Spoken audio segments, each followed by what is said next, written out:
Hello बच्चों, आज की कक्षा में आप सभी का बहुत बहुत स्वागत है। आज मैं आपको भारत की खोज का पाठ 4 युगों के दौर का अगला अंश पढ़ाने जा रही हूँ। सबसे पहले आपको पूर्व पठित अंश की थोड़ी सी पुनरावृत्ति करवा देती हूँ। आपने पिछली कक्षा में प्रगति बनाम सुरक्षा पढ़ा और उसका सारांश इस प्रकार है कि भारत में जिस सभ्यता का निर्माण किया गया उसका मूल आधार स्थिरता और सुरक्षा की भावना थी। इस दृष्टिकोण से यहाँ की सभ्यता पश्चिमी सभ्यताओं से अधिक सफल रही। वर्ण व्यवस्था और संयुक्त परिवारों को सामाजिक ढांचे के लिए बनाए गए थे और इन व्यवस्थाओं ने समाज में काफ़ी योगदान भी दिया। इस व्यवस्था में व्यक्तिवाद को प्रबल प्रश्रय नहीं दिया गया। उनकी सारी चिंता व्यक्ति के विकास को लेकर है। भारत का सामाजिक और ढांचा सामुदायिक था और पाबंदी के बावजूद पूरे समुदाय में बहुत लचीलापन था। सारे नियम को बदला जा सकता था। नए समुदाय भी अपने अलग रीति रिवाजों, विश्वासों और बनाए रखकर सामाजिक संगठन के अंग बने रहे। इसी लचीलेपन के कारण भारतीयों ने विदेशियों को आत्मसात किया। भारत का प्राचीन रंगमंच। अब हम ये पढ़ते हैं आज। भारत का प्राचीन रंगमंच मूल रूप से संबद्ध विचारों और विकास में पूरी तरह स्वतंत्र था। इसकी उत्पत्ति ऋग्वेद की ऋचाओं में हुई है और इसकी जानकारी भी हमें इसी से मिलती है। रंगमंच की कला पर रचित नाट्यशास्त्र की ईस्वी पूर्व 3री शताब्दी में रचना हुई। इतिहासकारों का मत है कि नियमित रूप से लिखे संस्कृत नाटक ईसा पूर्व 3री शताब्दी तक प्रतिष्ठित हो चुके थे। उन्हीं में से एक नाटककार भास था। अब हम आगे का अंश पढ़ेंगे। अब यह माना जाता है कि नियमित रूप से लिखे संस्कृत नाटक ईसा पूर्व 3री शताब्दी तक पूरी तरह प्रतिष्ठित हो चुके थे। जो नाटक हमें मिले हैं उनमें पहले के ऐसे रचनाकारों और नाटकों का अक्सर हवाला दिया गया है जो अभी तक नहीं मिले हैं। ऐसे नाटककारों में एक भास था। कह रहे हैं कि इस समय का जो नाटक लिखे गए हैं और रचनाकार हैं उसमें बहुत सारे नाटकों का और नाटककारों का अभी तक पता नहीं चला है। ऐसे नाटककारों में एक भास थे। इस शताब्दी के आरंभ में इनके 13 नाटकों के संग्रह की खोज की गई है। अब तक मिले संस्कृत नाटकों में प्राचीनतम नाटक अश्वघोष के हैं। कह रहे हैं कि जो अब तक नाटक मिले हैं उनमें सबसे प्राचीनतम नाटक अश्वघोष के हैं। अश्वघोष नामक नाटककार के हैं। वह ईस्वी सन के आरंभ के ठीक पहले या बाद में हुआ था। ऐसा माना जाता है कि ये ईस्वी सन के ठीक पहले या थोड़ा बाद में हुए थे। ये ताड़पत्र पर लिखित पांडुलिपियों के अंश मात्र हैं और आश्चर्य की बात यह है कि ये गोबी रेगिस्तान की सरहदों पर तूफान में मिले हैं। कह रहे हैं कि ये ताड़पत्रों पर लिखित है और पांडुलिपि का अर्थ है हाथों से लिखी गई पुस्तक। पांडुलिपि का अर्थ है हाथों से लिखी गई पुस्तक। ताड़पत्र पर हाथों से लिखी गई पुस्तक के अंश मात्र हैं और सबसे आश्चर्य की बात यह है कि ये गोबी रेगिस्तान की सरहदों पर तूफान में मिले हैं। अश्वघोष धर्मपरायण बौद्ध हुआ। कहा जाता है कि अश्वघोष जो है वो बहुत ही धर्मपरायण था और वह बौद्ध धर्म को मानने वाला था। उसने बुद्ध चरित नाम से बुद्ध की जीवनी लिखी। यह ग्रंथ बहुत ही प्रसिद्ध हुआ और बहुत समय पहले भारत, चीन और तिब्बत में बहुत लोकप्रिय हुआ। कह रहे हैं कि इन्होंने बुद्ध चरित नाम से एक बुद्ध की जीवनी लिखी थी और यह ग्रंथ जो है बहुत ही प्रसिद्ध हुआ। बहुत समय पहले ऐसा माना जाता है कि भारत, चीन और तिब्बत में यह ग्रंथ बड़ा ही लोकप्रिय रहा। यूरोप को प्राचीन भारतीय नाटक के बारे में पहली जानकारी 1789 ईस्वी में तब हुई जब कालिदास के शकुंतला का सर विलियम जोन्स कृत अनुवाद प्रकाशित हुआ। कह रहे हैं कि यूरोप में पहले यूरोप को प्राचीन भारत के नाटक के बारे में तब पता चला जब सन 1789 ईस्वी में कालिदास के द्वारा लिखी जो अभिज्ञान शाकुंतलम है उसका अनुवाद सर विलियम जोन्स ने किया। जब सर विलियम जोन्स द्वारा अभिज्ञान शाकुंतलम का अनुवाद किया गया और वह प्रकाशित हुआ, तब यूरोप को भारतीय नाटकों के बारे में सर्वप्रथम पता चला। सर विलियम जोन्स के अनुवाद के आधार पर जर्मन, फ्रेंच, डेनिश और इटालियन में भी इसके अनुवाद हुए। कह रहे हैं कि सर विलियम जोन्स के अनुवाद के आधार पर इसका जो है अनुवाद अभिज्ञान शाकुंतलम का अनुवाद जर्मन भाषा में, फ्रेंच भाषा में, डेनिश और इटालियन भाषा में भी इसका अनुवाद किया गया। गेटे पर इसका गहरा प्रभाव पड़ा और उसने शकुंतला को अत्यधिक प्रशंसा की। गेटे जो इतिहासकार हो चुके हैं उन पर जो है इसका बहुत अधिक प्रभाव पड़ा और उन्होंने शाकुंतलम अभिज्ञान शाकुंतलम की बहुत अधिक प्रशंसा की। कालिदास को संस्कृत साहित्य का सबसे बड़ा कवि और नाटककार माना गया। उनका समय अनिश्चित है, पर संभावना यही है कि वह 4वीं शताब्दी के अंत में गुप्त वंश के चंद्रगुप्त द्वितीय विक्रमादित्य के शासनकाल में उज्जैनी में था। कालिदास ने संस्कृत साहित्य के बहुत बड़े कवि और नाटककार के रूप में प्रसिद्धि पाई। वे हिंदी संस्कृत साहित्य के बहुत बड़े कवि और नाटककार माने जाते हैं, परंतु उनका जो समय है, उनका जो रचना काल है वह अनिश्चित माना जाता है। और परंतु संभावना ये की जाती है कि 4वीं शताब्दी के अंत में जब गुप्त वंश के चंद्रगुप्त द्वितीय और विक्रमादित्य का शासनकाल था, तो ये उज्जैनी में हुए। माना जाता है कि वह दरबार के 9 रत्नों में से एक था। उनकी रचनाओं में जीवन के प्रति प्रेम और प्राकृतिक सौंदर्य के प्रति आवेग का भाव मिलता है। लेखक कहते हैं कि ऐसा माना जाता है कि वे इनके चंद्रगुप्त विक्रमादित्य थे, उनके दरबार के 9 रत्नों में से एक थे और उनकी रचनाओं में प्रेम तथा प्राकृतिक सौंदर्य का अद्भुत भाव देखने को मिलता है।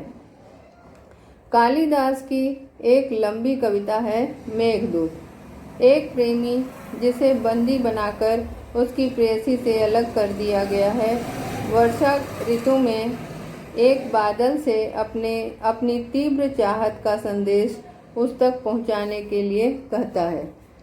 इनकी कालिदास की एक लंबी कविता का नाम है मेघदूत।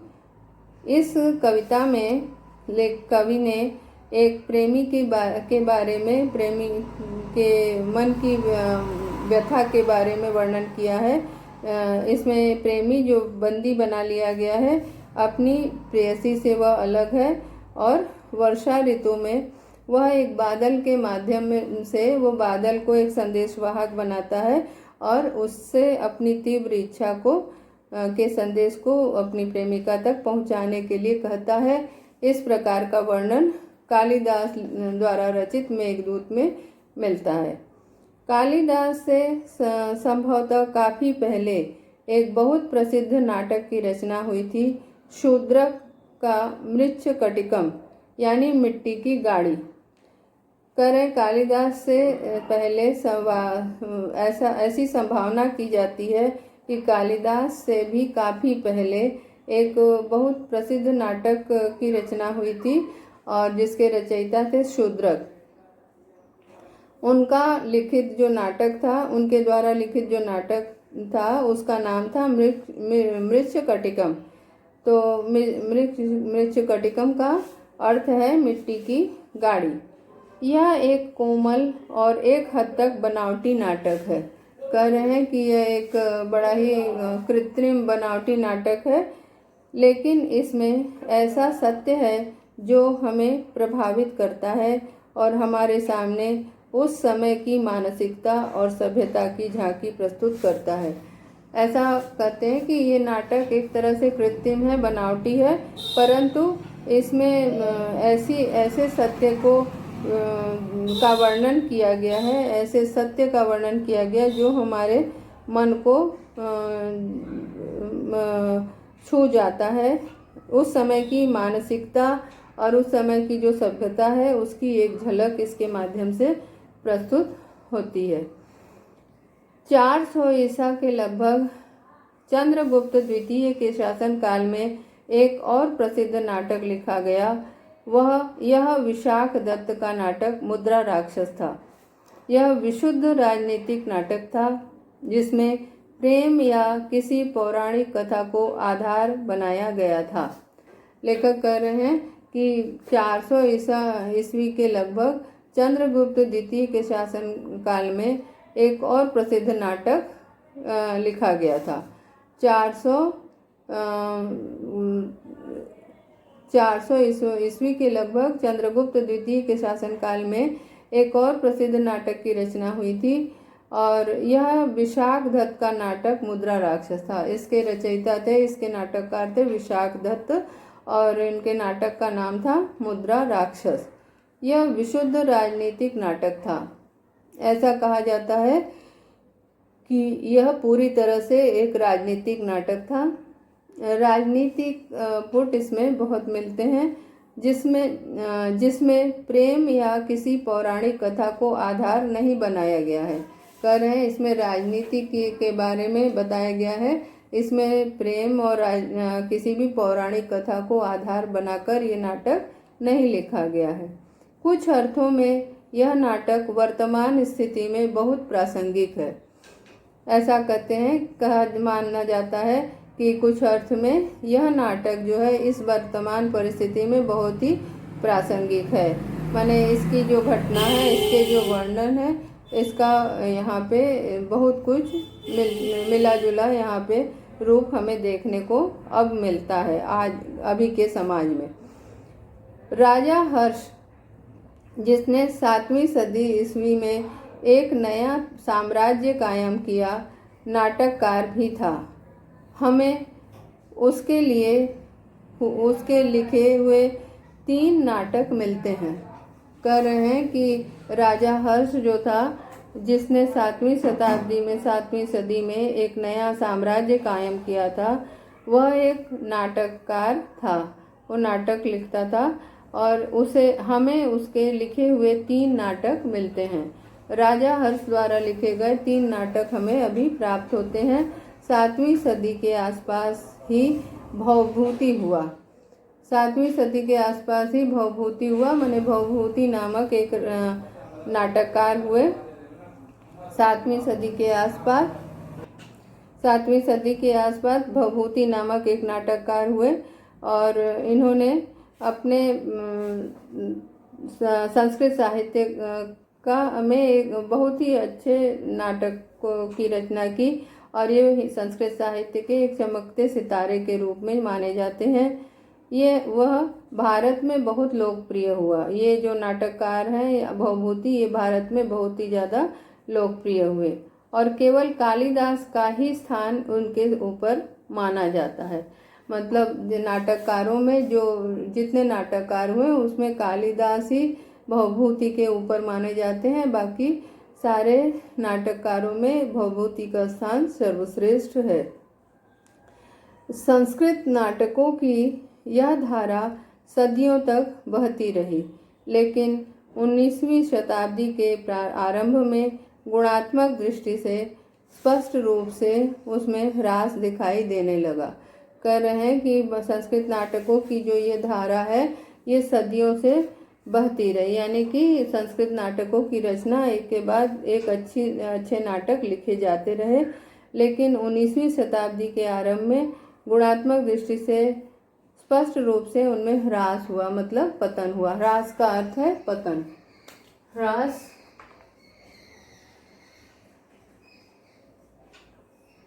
का अर्थ है पतन, मतलब कि 19वीं शताब्दी में ये जो नाटकों का दौर था, अच्छे नाटकों का जो दौर था, वो धीरे धीरे कम होता दिखाई पड़ने लगा। प्राचीन नाटकों की कालिदास तथा अन्य लोगों के भाषा मिली जुली है। संस्कृत और उसके साथ एक या एकाधिक प्राकृत यानी संस्कृत के बोलचाल के में प्रचलित रूप। कह रहे हैं कि प्राचीन नाटकों की जो भाषा है उसकी भाषा मिली जुली भाषा है। संस्कृत और उसके साथ एकाधिक प्राकृत का मिला जुला रूप हमें मिलता है इसकी भाषा में, यानी संस्कृत के साथ साथ बोलचाल के रूप में प्रचलित जो भाषा है वह भाषा हमें उस समय के नाटकों में मिलते हैं, उनका प्रयोग हमें मिलता है। उसी नाटक में शिक्षित पात्र संस्कृत बोलते हैं और सामान्य अशिक्षित जन समुदाय प्रायः स्त्रियां प्राकृत, हालांकि उनमें अनुवाद भी मिलते हैं। उस समय के नाटकों में जो शिक्षित वर्ग है वह संस्कृत में उनका कथन है, और जितने सामान्य और अशिक्षित जन समुदाय हैं प्रायः स्त्रियों की भाषा प्राकृत हुआ करती थी। उन नाटकों में इन स्त्रियों के लिए और अशिक्षित लोगों के लिए प्राकृत भाषा का प्रयोग किया गया है, हालांकि उनमें अनुवाद भी मिलते हैं। यह साहित्यिक भाषा और लोकप्रिय कला के बीच समझौता था। फिर भी प्राचीन नाटक अक्सर राज दरबारों या उसी प्रकार के अभिजात दर्शकों के लिए अभिजात्यवादी कला को प्रस्तुत करते हैं।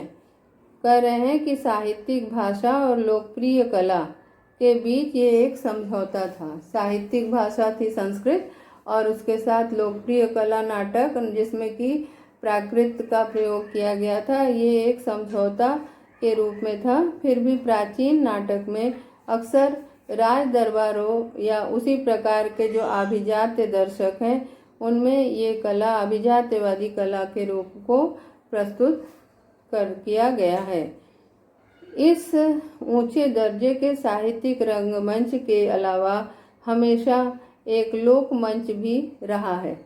कह रहे हैं उच्च साहित्यिक रंगमंच के इस काल में उच्च साहित्यिक रंगमंच के अलावा एक सामान्य लोक मंच भी है, यानी कि लोग अपने मनोरंजन के लिए नाटक किया करते थे और उससे अपना मनोरंजन किया करते थे। इसका आधार भारतीय पुराकथाएं और महाकाव्यों से ली गई कथाएं होती थी, और इस तरह के जो नाटक किए जाते थे उसका आधार होता था भारतीय जो पुरा कथाएं हैं, जो पौराणिक कथाएं हैं और जो महाकाव्य हैं उनकी जो कथाएं हैं उन कथाओं को इसमें आधार बनाया जाता था और उनको आधार बना के नाटक किया जाता था। दर्शकों को इन विषयों की अच्छी तरह जानकारी रहती थी। जो पौराणिक कथाएं ली जाती थी, पुरा कथाएं ली जाती थी नाटकों में, दर्शकों को प्रायः इसकी पूरी अच्छी तरह से जानकारी रहा करती थी और इनका सरोकार नाटकीय तत्वों से कहीं अधिक प्रस्तुति पर रहता था। और जो नाटक किए जाते थे इनका जो सरोकार था वह पूरी तरह से नाटकीय होता था, परंतु इसका मुख्य रूप से जो है इसमें ध्यान दिया जाता था प्रस्तुति पर, कि उसकी प्रस्तुति किस तरह से हो। अब यहाँ पे कह रहे हैं कि ये अलग अलग क्षेत्रों की बोलियों में रचे जाते थे। इस समय जो नाटक किए जाते थे वे अलग अलग तरह की बोलियों में रचे जाते थे। इनकी बोलियां अलग अलग प्रकार की थी और अतः उस क्षेत्र विशेष तक ही सीमित रहते थे। और जब इनकी बोली अलग अलग होती थी तो ये जो है एक क्षेत्र विशेष तक ही सीमित रह जाते थे। माने जिस क्षेत्र की वो भाषा है उस क्षेत्र के ही लोग उसका आनंद उठा पाते थे, उस क्षेत्र के ही लोग उसे देखते थे और इस तरह से ये क्षेत्र विशेष तक ही सीमित रह जाती थी। दूसरी ओर संस्कृत नाटकों का चलन पूरे भारत में था, क्योंकि उसकी भाषा पूरे भारत के शिक्षित समुदाय की भाषा थी। करें दूसरी ओर ऐसा माना जाता है कि जो संस्कृत नाटक थे उनका प्रचलन जो है पूरे भारत में था, क्योंकि ये शिक्षित समुदाय की भाषा थी। उस समय जो है संस्कृत शिक्षित समुदाय की भाषा मानी जाती थी, तो उसका प्रचलन पूरे भारत में था। संस्कृत भाषा की जीवंतता और स्थायित्व। संस्कृत अद्भुत रूप से समृद्ध भाषा है, अत्यंत विकसित और नाना प्रकार से अलंकृत।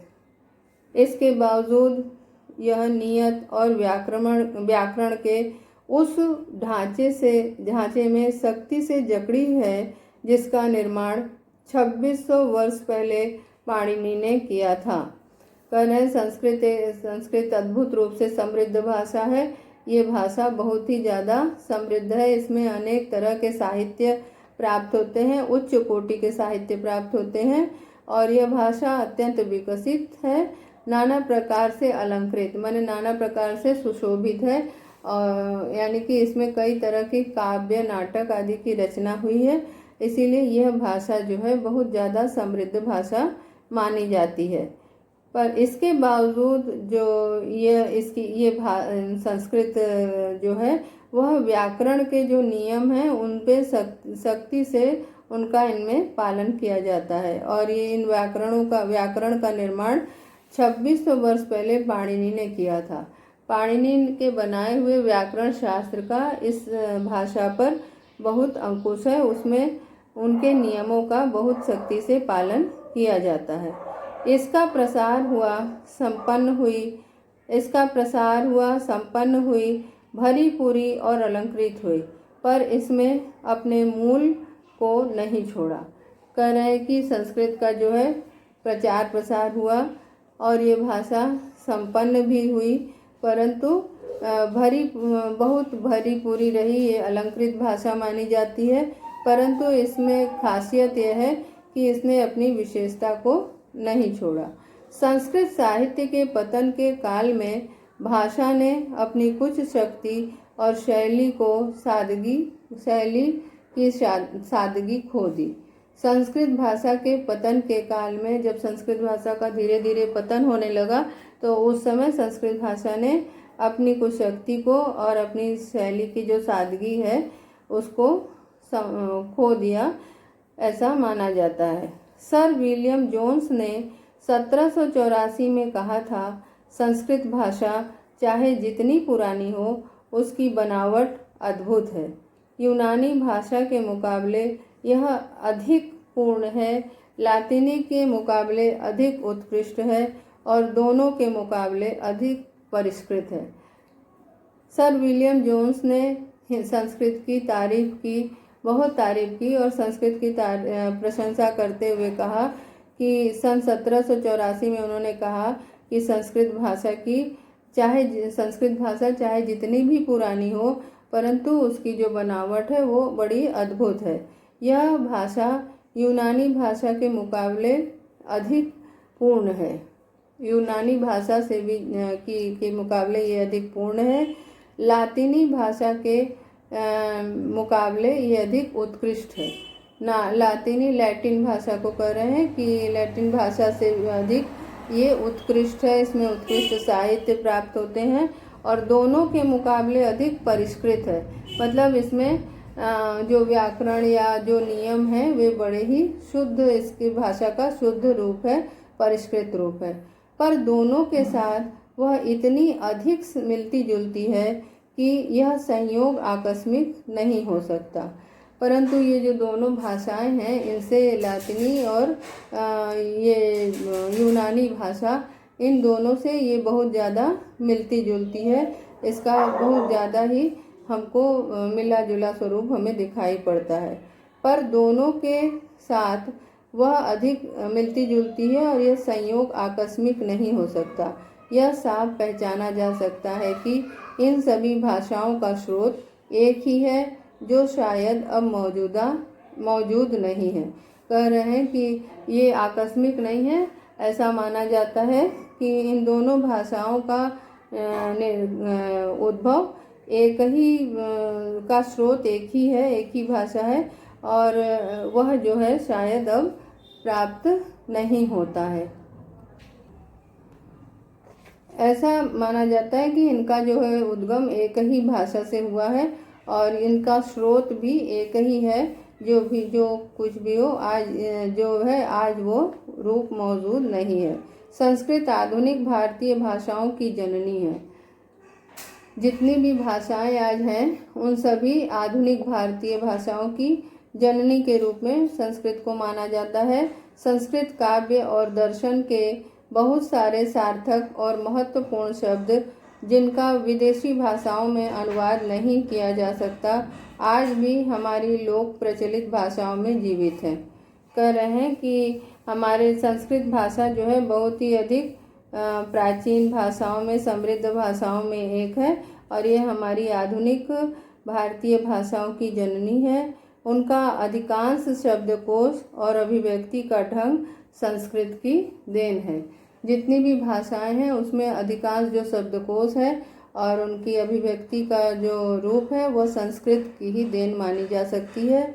संस्कृत भाषा और दर्शन के बहुत सारे सार्थक और महत्वपूर्ण शब्द हैं, जिनका विदेशी भाषाओं में अनुवाद नहीं किया जा सकता।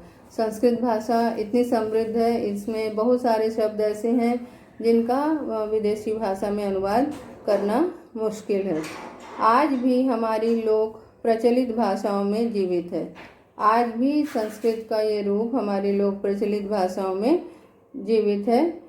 अब दक्षिण पूर्व एशिया में भारतीय उपनिवेश और संस्कृति।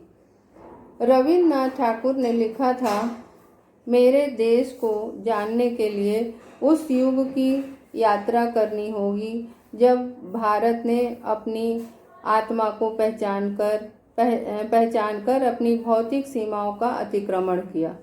यहाँ पे लेखक रविन्द्रनाथ टैगोर जी का कथन उद्धृत कर रहे हैं। कह रहे हैं, हमारे देश को जानना यदि है तो उस युग की यात्रा हमें करनी होगी जब भारत की अपनी आत्मा को पहचान कर अपनी भौतिक सीमाओं का अतिक्रमण किया। जब भारत ने अपनी आत्मा को पहचान कर अपनी भौतिक सीमाओं का अतिक्रमण किया। यहाँ हमें केवल बीते हुए समय में जाने की ज़रूरत नहीं है, बल्कि तन से नहीं तो मन से एशिया के विभिन्न देशों की यात्रा करने की ज़रूरत है, जहाँ भारत ने अपने रूपों में अपना विस्तार किया है। कह रहे हैं कि हमको तन से जाने की ज़रूरत नहीं है, बल्कि मन से जाना है, जबकि हम एशिया के विभिन्न देशों की यात्रा करने की हमें ज़रूरत है, जहाँ बहुत सारे भारत ने अनेक रूपों में अपना विस्तार किया है। इस प्रकार लेखक कहते हैं कि भारत के की संस्कृति है, भारत की भाषा है, उसका भारत ही नहीं एशिया के विभिन्न देशों में भी इसका प्रचलन है। पिछली चौथाई सदी के दौरान दक्षिण पूर्वी एशिया के इस दूर तक फैले क्षेत्र के इतिहास पर बहुत प्रकाश डाला गया। इसे कभी कभी बृहत्तर भारत कहा गया है। कह रहे हैं कि पिछली चौथाई सदी में पिछली चौथाई सदी के दौरान दक्षिण पूर्व एशिया में के सुदूर से दूर तक फैले जो क्षेत्र हैं उसके इतिहास पर बहुत अधिक प्रकाश डाला गया है। इसे कभी कभी बृहत्तर भारत भी कहा जाता है। कभी कभी इसे बृहत्तर भारत कहा जाता है। भारत का एक विशाल रूप है, लेकिन अब भी बहुत सी कड़ियाँ नहीं मिलती। अब भी उसकी बहुत सारी कड़ियाँ नहीं मिलती हैं। कड़ियाँ नहीं मिलती मतलब उसके कई जो रूप हैं अभी भी आज अब नहीं प्राप्त होते हैं। बहुत से अंतर्विरोध भी हैं। अंतर्विरोध है मतलब आंतरिक उनके अंदर बहुत सारे विरोध भी अभी हमको प्राप्त होते हैं। शेष हम अगली कक्षा में पढ़ेंगे।